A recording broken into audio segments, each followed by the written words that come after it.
Mid-century modern design was the dawning of a new era in design. New expressions of utility and beauty in the everyday things that serve us. There was this sense of optimism and this new sense of freedom that translated into the most revolutionary era of design, maybe in all of history.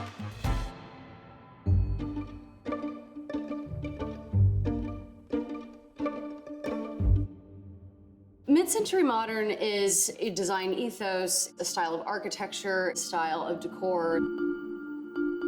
It was a reaction to new products, new materials, new ways of living. It was about newness, it was about lightness, connecting the inside to the outside, spreading out and being expansive. You think of the classic Eames shell chairs, the atomic era. It's a movement that had its roots really in post-war America and then spread, as we all know now, all over the world.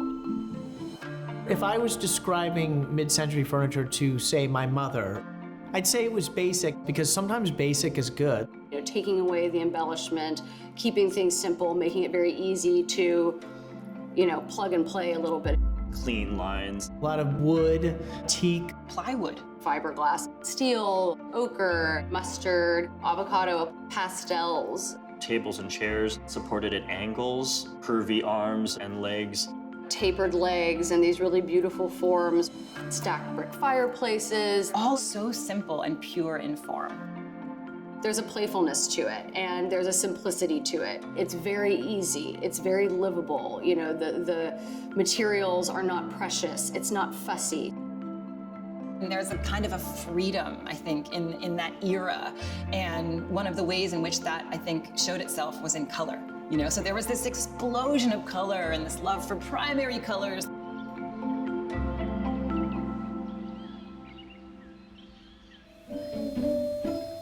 For our home life, the stylists are creating new expressions of utility, convenience, and beauty in the everyday things that serve us. Coming out of the war, there was this ability to mass produce. It meant that most Americans could afford to buy a sofa and pick the one that they liked. People were looking for something different after the war. The modern era brought on this incredible creativity. There was this idea, let's get rid of all this adornment and really focus on form following function. How functionality can inform shapes. A never-ending flow of service and of artistry. It was the dawning of a new beginning. It used to be that there were these defined rooms. We had a living room and a dining room and a kitchen. Next thing you know, we're opening up those spaces, getting rid of walls. There's communication between the kitchen and the dining room. Clients say, can I break down this wall? Can I do this? Can I do that? That phenomenon didn't exist before mid-century modern era.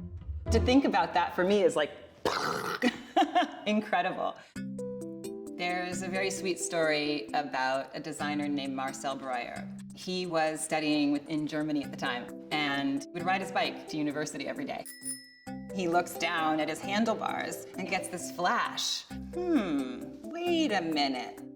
He has this idea to use this bent tubular steel in furniture. It's this fantastic reappropriation of this material in a context that we've never seen it before. And then he added leather. The combination of materials that were used in this era is part of its mystique and its beauty. There's a great mid-century house in the Hollywood Hills that was owned by Peter Tork of the Monkees that is very groovy. It has beautiful parquet floors, this really wild fireplace like nothing I've ever seen before. You can just imagine having the shag rugs out, sipping a martini, getting groovy in there. This house is a really good example of mixing Scandinavian pieces with more classic American mid-century design. Beautiful teak chairs, lots of wood, lots of tonality, punctuated by these brighter colors. There's a great Schindler House in Studio City, California, built in 1954, that's a really great example of mid-century modern work. Something that strikes me about the Schindler House is the use of such raw materials. The reality of it is those were really inexpensive materials, which is the whole backbone of mid-century modern. It looks kind of rough, but it also looks kind of refined at the same time. Those elements are what make the mid-century aesthetic so appealing. It was 1954. The architect Jack Corey designed a house for his parents while he was studying to be an architect. It was restored by a designer named Andreas Larson. It's such a good example of so many core tenets of mid-century modern. Sweeping pieces of glass, beautiful clerestories framed by steel beams, this gorgeous veneer, these big swaths of wood. Wood paneling inspired by Scandinavian design. One thing that I think is really cool is this Japanese influence. These lattice screens have a soji vibe to them. There's just this fresh, airy spirit that is very symbolic of the era.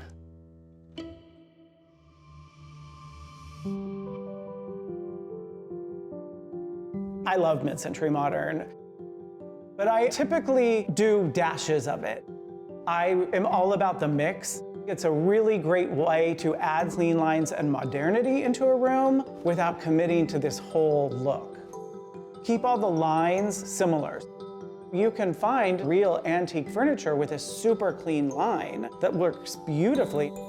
I think if you want to mix a very classic mid-century piece with something that isn't so mid-century, but you want them to play nicely together, look for things that have that same sinuous line, the elegant curve.